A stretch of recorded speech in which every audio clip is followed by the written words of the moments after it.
She had been hardworking for 3 years, working in silence, hiding her brilliance, surviving, not living. Then, in one moment, she spoke 2 words that would save a billionaire's life and nearly end her own. This is the story of Rachel Bennett, the girl who gave up everything to save her dying mother, the girl who became a ghost in expensive restaurants, the girl who had to choose between safety and truth. And when she chose truth, everything exploded. This story has betrayal, bullets, and a love that was built in the ruins of lies. It has a woman who was told to stay quiet, and a man who learned to listen. By the end, you'll understand why speaking up, even when you're terrified, even when it costs you everything, is the most powerful thing you can do. Stay with me, because what happens next will break your heart, and then put it back together in ways you never expected. Welcome to Voice of Granny. While you are here, please hit the subscribe button and comment your view on the story and where you're watching from. You know that feeling when you're in a room full of people, but nobody really sees you? That was Rachel Bennett's entire life. And honestly, she'd worked hard to make it that way. 24 years old, standing in the corner of London's most exclusive restaurant, wearing a uniform that might as well have been an invisibility cloak. White shirt pressed so crisp it could cut paper. Black vest that hid everything about who she really was. Hair pulled back so tight her scalp ached by the end of every shift. But here's the thing about Rachel. 3 years ago, she wasn't invisible at all. 3 years ago, she was the brightest law student Oxford had seen in a decade. Professors fought over who would supervise her dissertation on international contract fraud. Top law firms were already courting her with promises of corner offices and 6-figure starting salaries. Then her mum had a stroke. A massive one. The kind that changes everything in a single heartbeat. Suddenly, Rachel's future didn't matter anymore. What mattered was keeping her mum alive. What mattered was paying for the private rehabilitation that insurance wouldn't cover.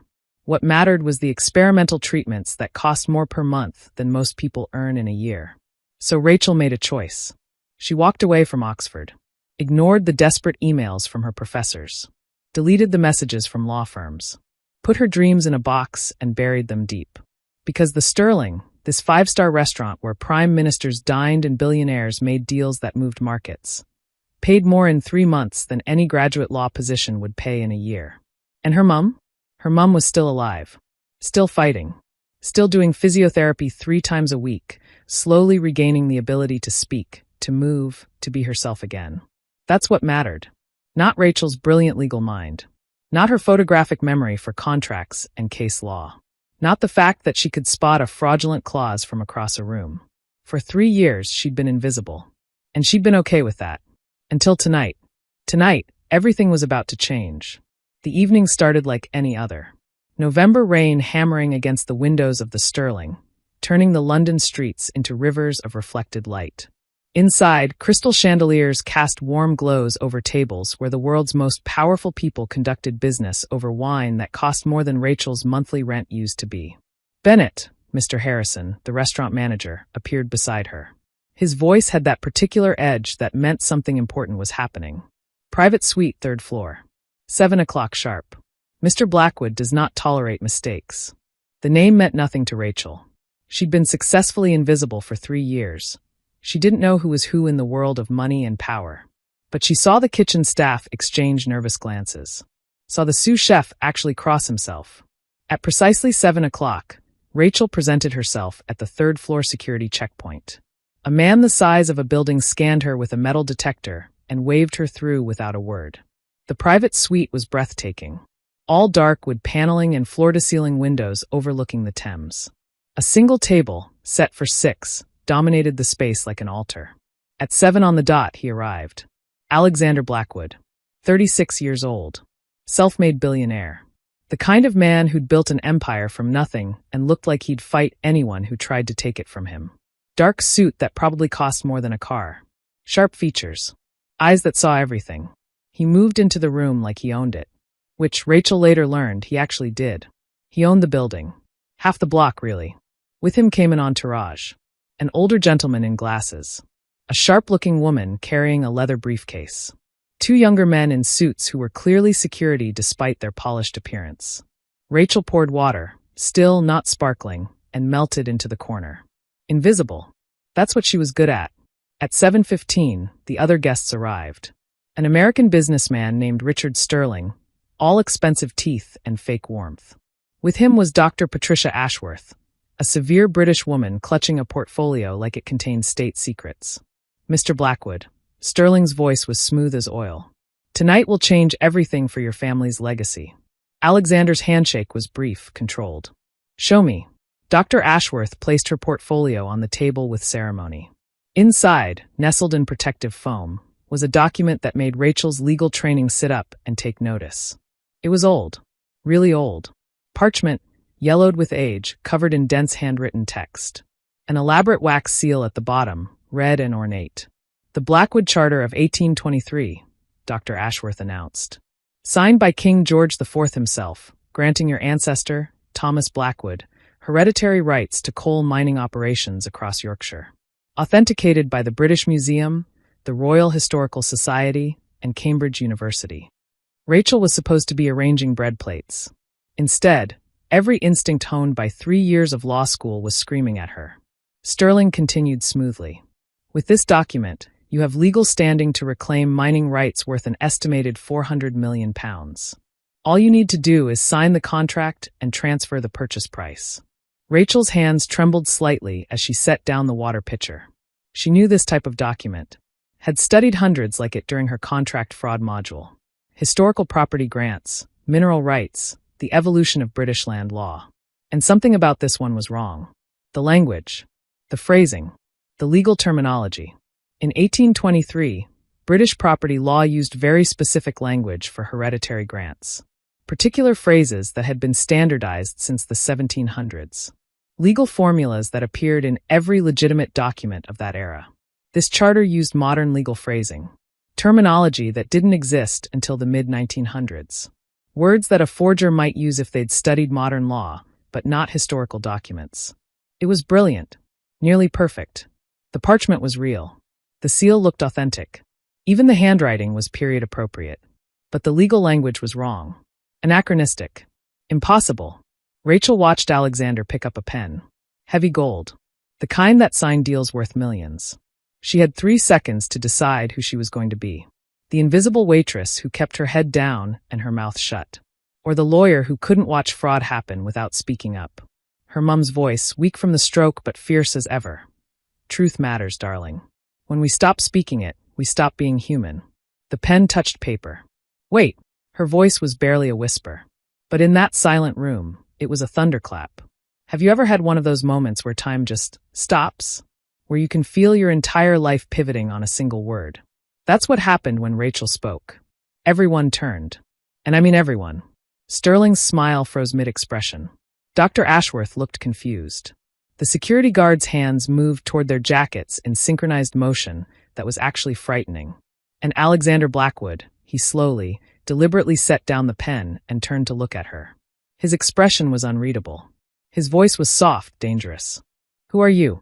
Rachel's heart was hammering so hard she could hear it in her ears. Her hands were shaking. Every survival instinct was screaming at her to apologize, to back down, to disappear back into invisibility where it was safe. But she'd already jumped. Might as well see where she landed. I'm the waitress, sir. She stepped forward, out of the shadows. And that document is a fraud. The room exploded. Sterling lunged forward, his polished veneer cracking. This is outrageous. Mr. Blackwood, this girl is clearly... Silence. Alexander's single word cut through the chaos like a blade. Everyone froze. He never took his eyes off Rachel. Explain. And here's where 3 years of Oxford legal training came flooding back. Rachel took a breath and spoke with a confidence she definitely didn't feel. The language is wrong, sir. In 1823, British hereditary grants used very specific legal terminology. Phrases like, unto him and his heirs in perpetuity, and by right of crown prerogative. This document uses modern phrasing. Terms like mining operations didn't exist in legal documents until the Mining Act of 1872. The word operations specifically, it's 20th century legal language trying to sound old. She pointed to a section of text, her hands still trembling but her voice growing steadier. A real 1823 charter would say, rights to extract coal and minerals from the lands described herein. This says mining operations and associated rights. That's how a modern lawyer would write it. Not how a 19th century clerk would. Dr. Ashworth's hands trembled as she examined the document. The color drained from her face. Finally, barely audible. She's right. The terminology. I didn't. I focused on the physical document, not the legal language. The temperature in the room dropped 20 degrees. Alexander picked up the charter, studied it, then set it down gently. Too gently. The kind of gentle that preceded violence. He turned back to Rachel. What's your name? Rachel Bennett, sir. Rachel Bennett. He said it slowly, like he was memorizing it. Sit down. Mr. Blackwood, I. Sit. Not a request. Rachel sat. The chair was obscenely comfortable, which somehow made this worse. Alexander gestured to his older companion. James, escort Mr. Sterling and Dr. Ashworth downstairs. Find out who they're working for. Within seconds, Sterling and Ashworth were gone, their protests fading down the hallway. Just like that. Like they'd never existed. Suddenly Rachel was alone with Alexander Blackwood, and the reality of what she'd just done crashed over her like a wave. He poured wine. Expensive wine. The kind Rachel had served but never tasted. He slid a glass toward her. Drink. Sir, I'm working. You're not working anymore. You work for me now. Drink. Rachel's hands shook as she lifted the glass. The wine was exceptional. Probably cost more than she made in a week. For 3 years, Alexander said, his voice quiet but intense, you've been invisible in this restaurant. Tonight, you stepped into the light. Why? Rachel thought about lying. About giving some noble answer about justice and integrity. But something about this man made her think he'd know. He'd see right through it. Because I couldn't watch someone be cheated, she said simply. I spent 3 years at Oxford studying contract fraud. 3 years learning to spot the lies people hide in legal language. And I couldn't watch it happen. Even if it cost me everything. Something flickered in his eyes. Recognition. Respect. What do you want, Rachel Bennett? My job back. My mum needs treatment. She had a stroke 3 years ago. The rehabilitation costs, her voice caught. I need the money. He pulled out his phone. Typed something. You don't work for Harrison anymore. You work for me. Contract analysis. Due diligence. Finding the lies in legal documents. He leaned forward. I need someone who sees what everyone else misses. What does it pay? His lawyer slid over a paper. The number made Rachel choke on her wine. That's per month, right? Per week. Plus full medical coverage. Any treatment, any doctor, anywhere in the world. Rachel stared at him. This was insane. This didn't happen in real life. Waitresses didn't become consultants earning more money than she'd dreamed of just because they pointed out a fraud. What's the catch? Loyalty. Truth, even when it's inconvenient. Even when it costs you. His dark eyes held hers. Can you do that? Rachel thought of her mum. The bills that never stopped coming. 3 years of being invisible, of serving people who never saw her. 3 years of pretending she wasn't brilliant, wasn't capable, wasn't drowning. Thought of the rush when she'd spoken up. When truth met power and power listened. Yes. Alexander extended his hand. Welcome to Blackwood Industries, Rachel. She shook it. His grip was firm, warm, real. Outside, the rain had stopped. The city glittered through the windows like scattered diamonds. And Rachel Bennett, invisible for 3 years, was finally, terrifyingly, gloriously seen. But here's what she didn't know yet. What neither of them knew. That document wasn't just a failed scam. It was a test. Someone had wanted to see if Alexander would accept it. Someone had wanted to track where it went. And Rachel, by speaking up, had just painted a target on her back. 3 days later, someone would try to kill her. And everything she thought she knew about Alexander Blackwood, about truth, about safety, about the cost of being seen, was about to change forever. 3 days after Rachel stopped being invisible, she found herself in Alexander's office. And it wasn't an office. It was a statement. Floor-to-ceiling windows overlooking the Thames. Furniture that belonged in museums. A desk made from a single piece of dark wood that probably required its own insurance policy. Everything sharp angles and clean lines. The aesthetic of someone who'd eliminated anything soft from their life as a matter of survival. So, Rachel said, reviewing documents on her laptop, you've acquired 47 historical documents in the last 2 years. And I've found problems with 14 of them. Alexander looked up from his own papers. Dark circles under his eyes suggested he'd slept as poorly as she had. Problems. Forgeries. Alterations. Enhanced provenances. Someone's been selling you very expensive lies. She turned her screen toward him. And they're all authenticated by the same person. Your legal advisor, Victoria. The silence that followed was absolute. Victoria has been with me for 8 years, Alexander said quietly. Then someone's been lying to you for 8 years. Rachel pulled up bank transfers, encrypted messages, a digital trail that someone hadn't been careful enough to hide. The forgeries, the payments, they all lead back to the same source. She showed him a name. Alexander's face went cold. Actually cold. Like watching ice form over deep water. Daniel. Who's Daniel? My business partner. My best friend since university. His jaw clenched. The man I trusted with everything. Rachel's heart sank. She'd seen that look before, on her mum's face when the doctors first explained the stroke.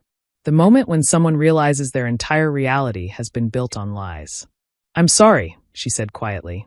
Don't be. You're doing your job. He stood, walked to the window. London sprawled below them, indifferent to human betrayal. Where is he? According to Victoria, who gave him up rather quickly when we started asking questions, he's at your family's estate in the Cotswolds. The one your father left you.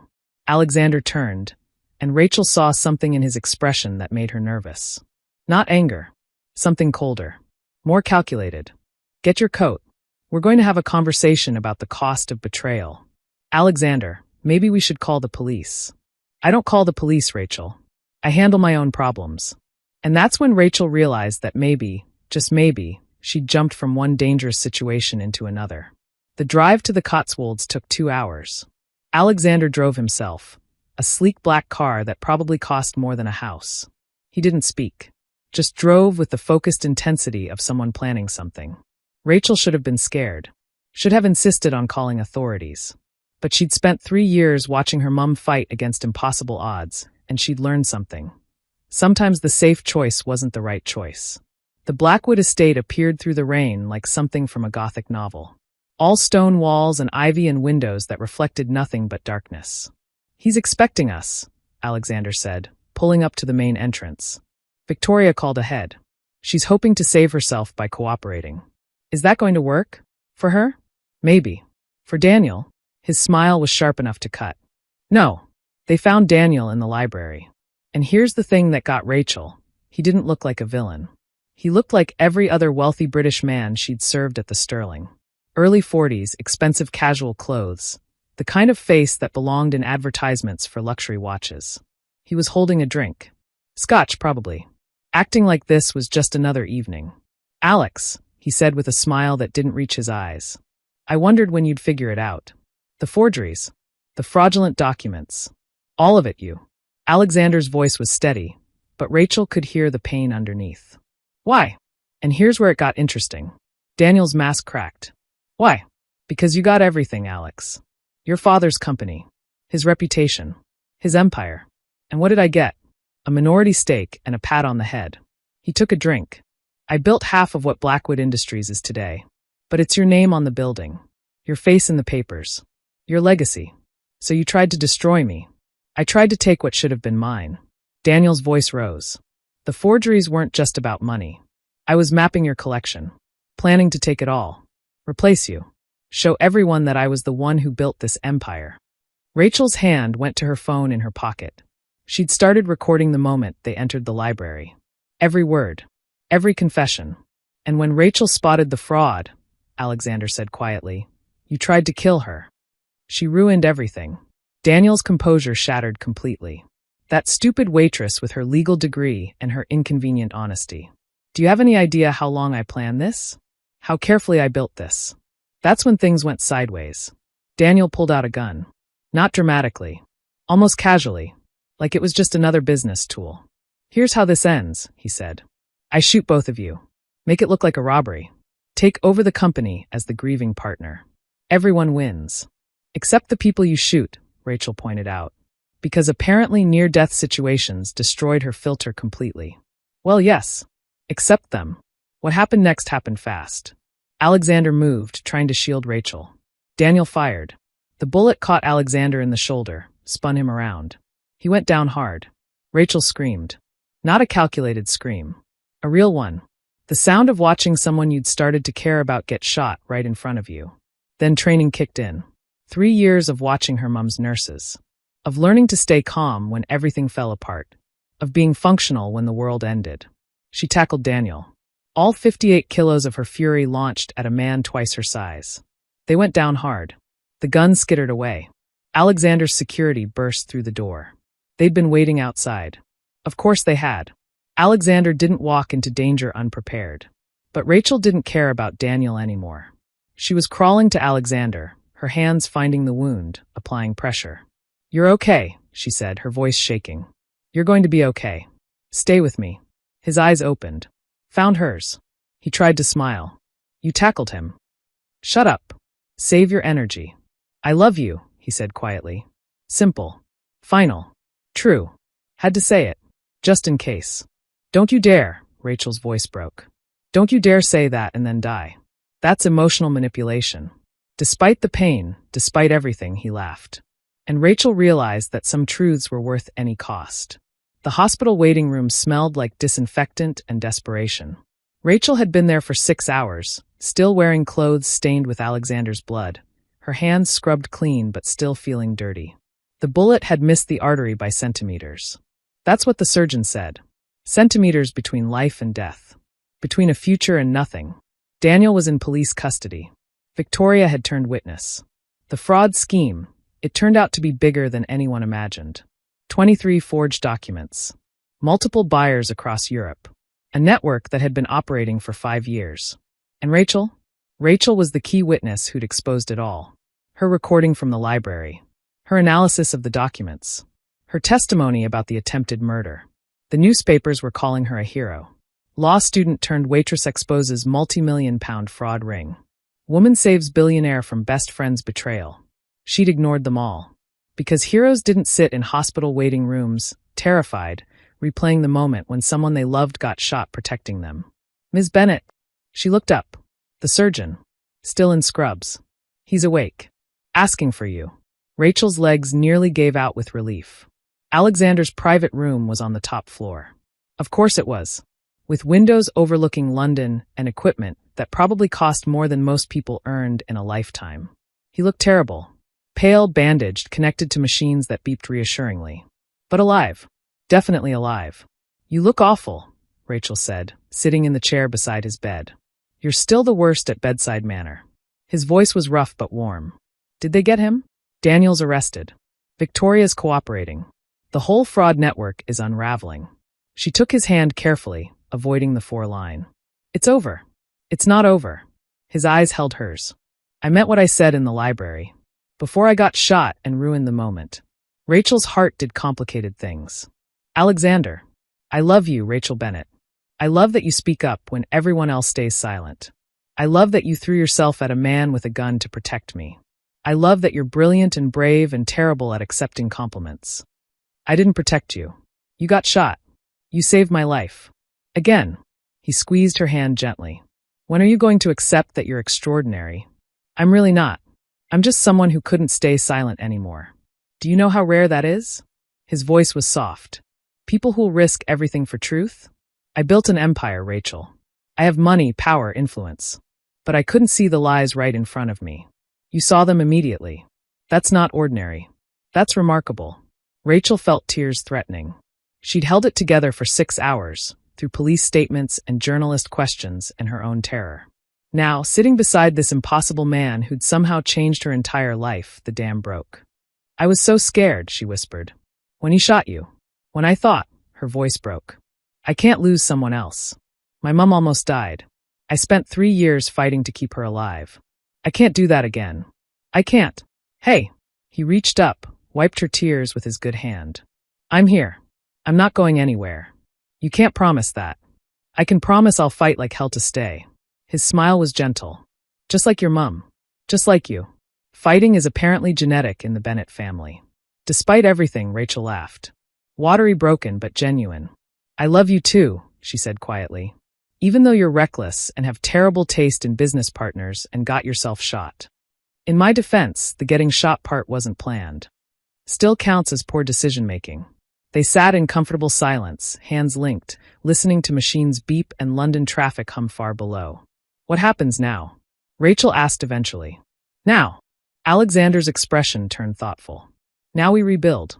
Blackwood Industries, but better. Cleaner. With someone who actually checks our legal documents properly. That's not what I meant. I know what you meant. He looked at her seriously. I want you in my life, Rachel. Not just as an employee. As a partner. Someone who challenges me. Keeps me honest. Loves me despite my terrible taste in business partners. That's a lot of responsibility. You tackled a man with a gun. I think you can handle it. Rachel thought about her mom. About 3 years of being invisible. About the moment she'd spoken up, and how it had changed everything. My mom wants to meet you, she said. She's been asking for weeks. Apparently, accepting expensive gifts requires meeting the gift giver. That's her rule. What gifts? Alexander. You've been paying for her private care. The rehabilitation. The treatments. Rachel's voice was thick with emotion. Did you think I wouldn't notice? That I wouldn't figure out why suddenly all her medical bills are covered? He had the grace to look slightly embarrassed. You were taking care of her on a waitress's salary. I have more money than I know what to do with. Simple mathematics. That's not mathematics. That's kindness. Don't tell anyone. Bad for my reputation. Too late. I'm definitely telling everyone. A knock on the door interrupted them. A nurse entered with medication, checked monitors, reminded Alexander to rest. After she left, Rachel stood. I should go. Let you sleep. Stay. His hand tightened on hers. Please. I sleep better knowing you're here. So she stayed, curled up in the uncomfortable hospital chair, holding the hand of a man who'd been shot protecting her, who'd changed her life by listening when she spoke, who'd seen her when she was invisible. Outside, London glittered in the darkness. 8 million people living their lives, none of them knowing that in a private hospital room, a former law student and a billionaire were writing their own ending. Or maybe their beginning, because Rachel Bennett had stopped being invisible the moment she chose to speak. And Alexander Blackwood had stopped being alone the moment he chose to listen. Everything else was just details. 6 months later, the story had become legend. Every major news outlet had covered it. The Times called it the fraud that shook London's elite. The Guardian wrote a feature titled From Waitress to Whistleblower, Rachel Bennett's Remarkable Journey. But Rachel didn't care about the headlines. She cared about what happened after. Alexander recovered. Slowly, stubbornly, with physical therapy that made him grumpy and painkillers he refused to take because they made him fuzzy. Rachel was there for all of it, bullying him into resting, arguing with him about proper healing, making him laugh when the pain got bad. They didn't rush into anything. No dramatic declarations. No movie-perfect romance. Just two people learning to trust each other, to build something real from the ashes of betrayal and bullets. Rachel finished her law degree. Online classes, night study sessions, Alexander quizzing her on contract law while recovering from surgery. She graduated with honors, her mom in the audience crying happy tears, her speech still slightly slurred from the stroke, but getting better every day. Alexander restructured Blackwood Industries completely. New oversight, new ethics policies, a whole department dedicated to document authentication, headed by Rachel herself. They caught 3 more fraud attempts in the first month alone. Daniel went to prison. 10 years for fraud, attempted murder, conspiracy. Victoria got a lighter sentence for cooperation, 3 years, which honestly seemed generous to Rachel, but the justice system worked in mysterious ways. And through it all, through the rebuilding and healing and learning to trust again, Rachel and Alexander built something neither of them expected. A partnership. Real, complicated, messy, beautiful. Today was the opening of something new. Something that mattered more than all the headlines and legal victories combined. The Grace Bennett Foundation for Stroke Recovery and Rehabilitation. Named after Rachel's mom. Funded by Alexander. Designed to help families who couldn't afford the care that had saved Grace's life. Free rehabilitation. Experimental treatments. Support groups. Everything Rachel wished had existed 3 years ago when she'd been drowning in medical bills and impossible choices. The ceremony was held in a newly renovated building in East London. Not fancy. Not exclusive. Accessible. Welcoming. The kind of place where regular people could find hope. Rachel stood at the podium, looking out at the crowd. Her mom in the front row, walking with a cane now but walking. Alexander beside her, his hand in hers, solid and real. Journalists and donors and families who would benefit from this place. And for the first time in years, Rachel wasn't invisible. Wasn't scared of being seen. 3 years ago, she began, her voice steady, I made a choice. I walked away from everything I'd worked for to save the person I loved most. I became invisible, worked in the shadows, pretended I wasn't capable of more. She paused, found her mum's eyes. But my mum taught me something important. She taught me that truth matters, that speaking up matters, even when it costs you everything, even when it's terrifying. Rachel looked at Alexander. His smile was soft, proud. I spoke up in that restaurant because I couldn't stay silent anymore. I couldn't watch fraud happen without saying something. And that single moment, that decision to be seen, changed everything. Her voice grew stronger. This foundation exists because of that moment. Because someone listened when I spoke. Because someone believed that truth was worth protecting. Because someone understood that real power isn't about staying silent. It's about making noise for people who can't. She gestured to the building behind her. Every family who walks through these doors will receive care, regardless of their ability to pay. Every stroke survivor will get rehabilitation, support, hope. Because no one should have to choose between their dreams and saving someone they love. No one should have to become invisible to survive. The applause was thunderous. Genuine. Rachel saw people crying. Saw her mum openly weeping with joy. Saw Alexander looking at her like she'd hung the moon. After the ceremony, after the photos and handshakes and promises, Rachel and Alexander escaped to the rooftop. London spread out before them, the Thames glittering in the afternoon sun. You were brilliant, Alexander said, pulling her close. I was terrified. You're always terrified. You just do it anyway. He kissed her forehead. That's what makes you extraordinary. We're really doing this, aren't we? Rachel asked. The foundation. The new company ethics. Trying to make something good from something terrible. We're doing it. His arms tightened around her. Together. Rachel thought about the last 6 months. The healing. The rebuilding. The slow, careful process of learning to trust and be trusted. My mum asked when you're going to officially propose, she said, unable to keep the smile from her voice. Did she? She says you've been dating me for 6 months, paying for her medical care for 9, and saved my life twice. By her calculations, you're either serious or a very committed stalker. Alexander laughed. The sound was warm, genuine, completely unguarded. Your mum is remarkably direct. It's genetic. I've noticed. He turned her to face him, his expression serious now. Rachel Bennett. Former law student. Former waitress. Current love of my life. Would you? Yes. I haven't finished asking. Don't care. Yes. He smiled, reached into his pocket, pulled out a ring. Simple, elegant, a single diamond that caught the light. Not showy. Not excessive. Perfect. Would you marry me, he asked. Be my partner in crime fighting and fraud detection, and making the world slightly less terrible? That's the worst proposal I've ever heard. Is it a yes? Rachel looked at the ring. At this impossible man who'd listened when she spoke. Who'd protected her. Who'd believed in her when she'd stopped believing in herself. It's a yes. He slid the ring onto her finger. It fit perfectly. Of course it did. Alexander never did anything halfway. They stood on that rooftop, holding each other, watching London glow in the afternoon light. Two people who'd survived betrayal and bullets, and their own demons to find something unexpected. Not perfection. They'd never be perfect. They argued too much, worked too hard, both carried scars that would never fully heal. But they had truth. Honesty. The kind of love that was built on seeing each other clearly, flaws and all, and choosing each other anyway. Thank you, Rachel said quietly. For what? For listening. When I spoke up that night, you could have ignored me, dismissed me, but you listened. How could I not? His voice was soft. You were telling the truth. That's the rarest thing in the world. And Rachel realized he was right. In a world full of beautiful lies and convenient fiction, truth was rare. Valuable. Worth protecting. Worth fighting for. Worth building a life around. The sun was setting over London, painting the sky in shades of gold and rose. Below them, the foundation's doors stood open, ready to welcome families who needed hope. And Rachel Bennett, no longer invisible, no longer silent, stood beside the man she loved and thought about her journey. From Oxford to the Sterling to this moment. Every choice had led her here. Every sacrifice. Every moment of courage when she'd rather have stayed safe and silent. Ready to go home?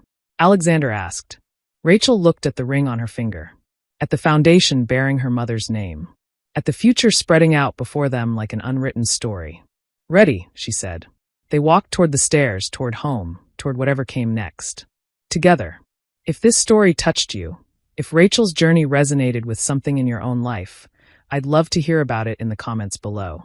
We all have moments when we have to choose between staying invisible and speaking up, between safety and truth, between surviving and truly living. Rachel chose truth, and it changed everything. What would you choose? Don't forget to subscribe for more stories about courage, love, and the power of speaking up when it matters most. Hit that notification bell so you never miss a new story. Remember, you're never as invisible as you think. Someone is always watching. Someone is always listening.